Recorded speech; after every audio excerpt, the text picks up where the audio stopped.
Well, good evening.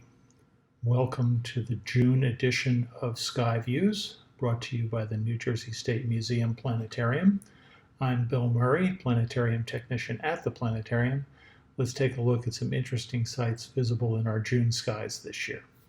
Currently looking south on the evening of June 21st, the summer solstice.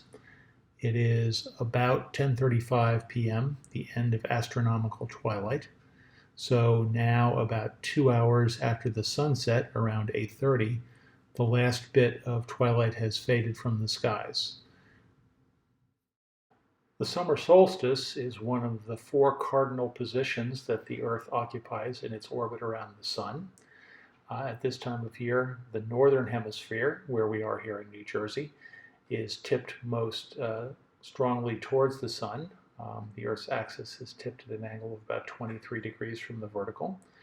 And so during the summer, north is tipped towards the sun. During the winter, south is. And these are the longest days and shortest nights of the year, which is great if you enjoy outdoor activities like swimming or going to the beach, but not particularly great if you are an astronomer, because there's only a very few hours of true darkness at this time of year, only about 5 or so around midnight, where the other hours of the day are either daylight or twilight is lighting up the sky. We're currently looking towards the south in our late evening skies here. We can see in the eastern sky the Milky Way beginning to rise. Summer is actually the best time of year to see the Milky Way if you can get out into dark skies away from the city lights. And we also see a couple of the constellations of the zodiac. Towards the south, we have the constellation of Scorpius with its bright star Antares.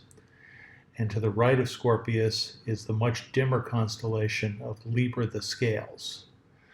But above them is a constellation that's larger than both of them put together, and not many people know about.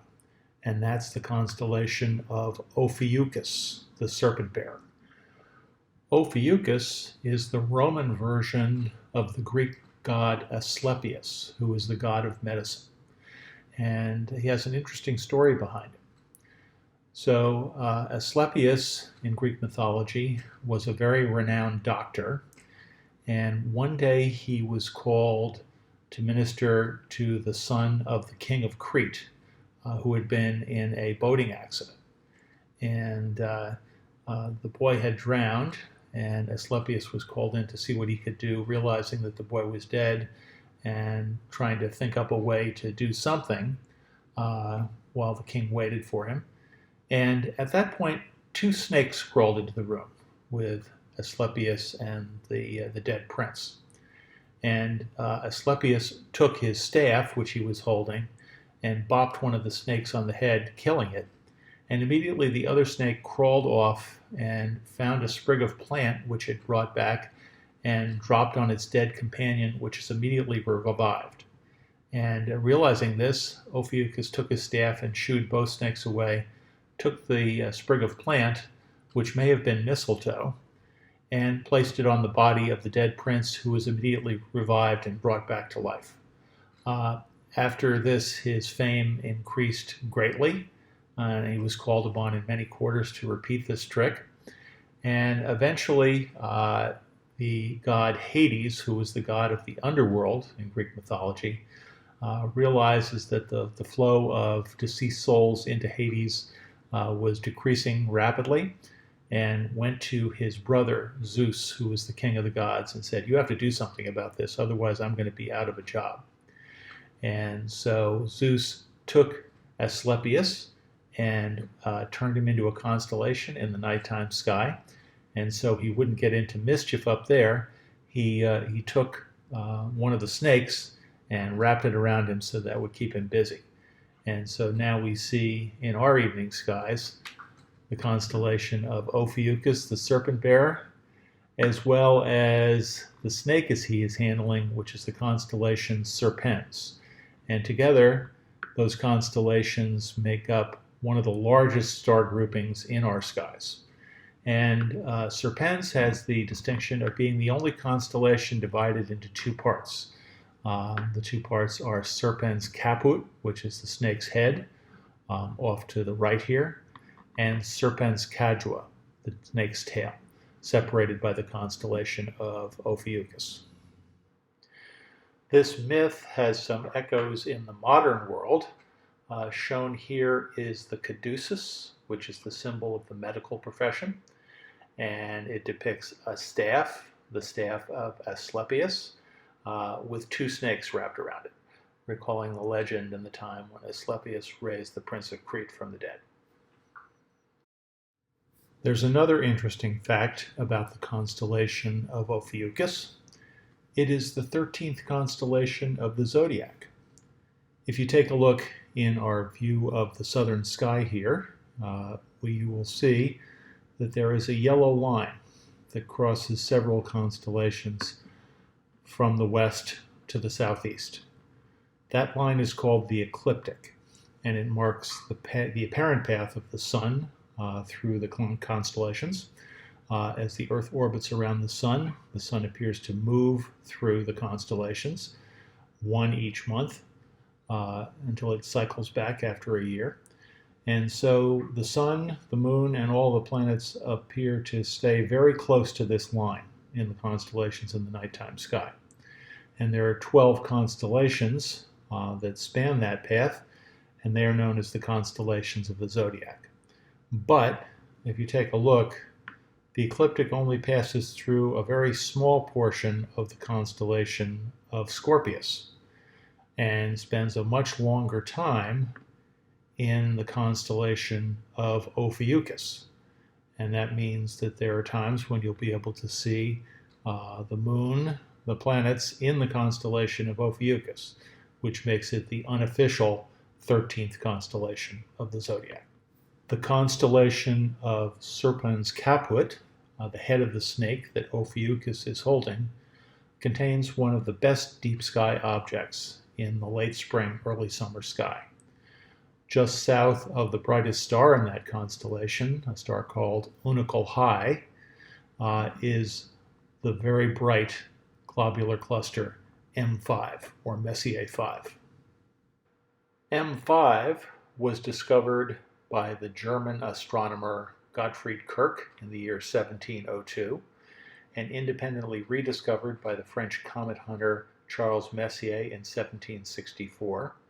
It is a globular cluster, a cluster of between 500,000 and 1 million very ancient stars, some of the oldest stars known in our universe, and one of the best ones visible for small telescopes from here in New Jersey. It's generally acknowledged that in the northern hemisphere, the best globular cluster is Messier 13, but M5 is a very close second. Well, over the past few months here at Sky Views, we haven't had much to say about the planets, and there's a reason for that. The planets are now all grouped in the morning sky, not the evening sky, so there are none visible after sunset. But if you're an early riser, there's a very interesting event to go and view on the morning of June 24th. You will need probably a pair of binoculars and a very low eastern horizon. As you can see in our view here, we're looking towards the southeast. The sun is beginning to lighten up the sky in the northeast, and it's about just after 5 o'clock, which is about a half hour before sunrise. And you can see all of the visible planets that are visible to the unaided eye in our view here.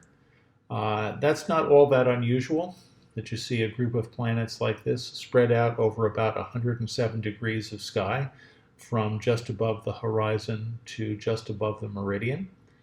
But what is unusual is that all the planets are grouped in the order that they occupy in the solar system, starting very low in the northeastern sky here. Just before sunrise, you'll be able to see the planet Mercury. You will probably need a pair of binoculars to pick it out, but it's bright enough to be visible even in a small pair of binoculars. Next up is the planet Venus, which you won't need any optical aid to see. The Venus is the second brightest object in the night sky, with the exception of the moon. Next up, filling in for the location of Earth, is our moon, which is a crescent on the morning of June 24th. Then the planet Mars, fairly dim but much higher up and easy to see. The planet Jupiter, very bright, and way off to the west, just past the meridian, the planet Saturn. A kind of unusual statistical occurrence that the planets are all grouped together in the sky at the same time and in the order that they exist from the sun. The last time this occurred was 100 years ago, and it won't occur again until 2041. So if it's clear on the morning of June 24th, and you're an early riser, and you have a good low eastern horizon, get out and take a look at the planets.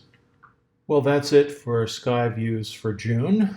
Hopefully the weather will be clear and you'll get out to be able to view some of the sites that we talked about this month. Till next month, from everyone here at the New Jersey State Museum Planetarium, clear skies.